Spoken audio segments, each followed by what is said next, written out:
మా ప్రభువైన యేసుక్రీస్తునామమున మీ అందరికీ నా శుభవందనాలండి. ఈరోజు దేవుని వాగ్దానం కీర్తన గ్రంథం 34వ అధ్యాయము 7వ వచనము. యెహోవా యందు భయభక్తులు గల వారి చుట్టూ ఆయనతో కావలి ఉండి వారిని రక్షించును అనే వాగ్దానం ఇచ్చిన పరిశుద్ధాత్ముడు అర్ధరాత్రి లేచి ప్రార్థన చేసి యేసు చెల్లించి మరలా ప్రార్థన చేసి దేవుని ఉన్నప్పుడు దేవుడి వాగ్దానం ఇచ్చారండి. వెంటనే షడస్ పెట్టిన చూడండి.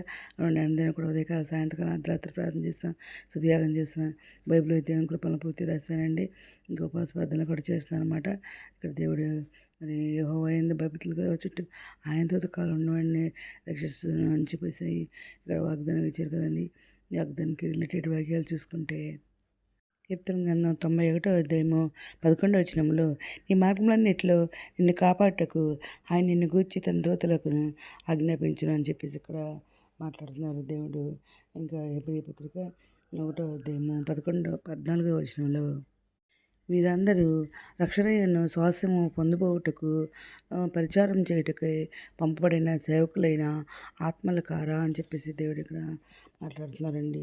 ఇంకా ఆదికాండము 32వ అధ్యాయము 2వ వచనంలో, యాకోబు వారిని చూచి ఇది దేవుని సేన అని చెప్పి ఆ చోటికి మహానయీము అను పేరు పెట్టాను అని చెప్పేసి ఇక్కడ రాయబడి ఉందన్నమాట. ఇంకా 2వ రాజులకు రాసిన గ్రంథము 6వ అధ్యాయము 16-17 వచనాల్లో, అతడు భయపడవద్దు, మన పక్షమున ఉన్నవారు వారికంటే అధికులై ఉన్నాడని చెప్పి యెహోవా వీడు చూచినట్లు దయచేసి వీని కళ్ళను తెరవమని ఎలీషా ప్రార్థన చేయగా యెహోవా ఆ పనివాని కళ్ళను తెరవచేసిన కనుక వాడు ఎలీషా చుట్టూన్న పర్వతము అగ్ని గుర్రముల చేత రథముల చేతను నిండి ఉండట చూచెను.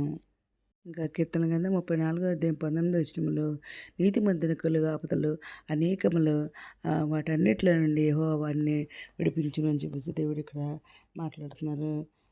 ఇంకా దేవుని రక్షణ మరియు దేవదూతల కాపుదల గురించి చెప్పే వాగ్దానాలు అన్నమాట ఇవన్నీ కూడా.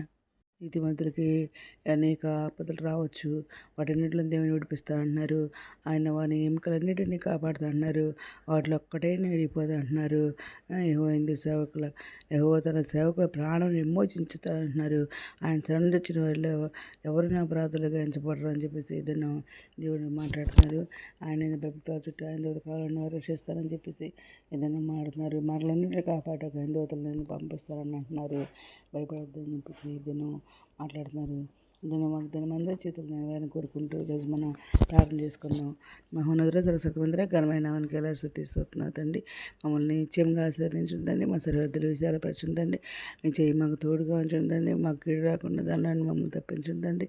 ఇతరు రాని మీరు చేయడానికి ఏమైనా సదుపంట కృప చూపమని ఎత్తడంలో ఉండే భాగం దయచేయమని మా ప్రభు పేరు యేసుక్రీస్తు పరిశుద్ధమైన అడిగి పెట్టుకుంటూ ప్రార్థిస్తాం మనం తండ్రి. మేము దీని ప్రార్థనలో మా కుటుంబం నుంచి కూడా పేరు చేయమని మనం చేసుకున్నాడు. ప్రభుత్వంలో మీ సహోదరి. God bless you.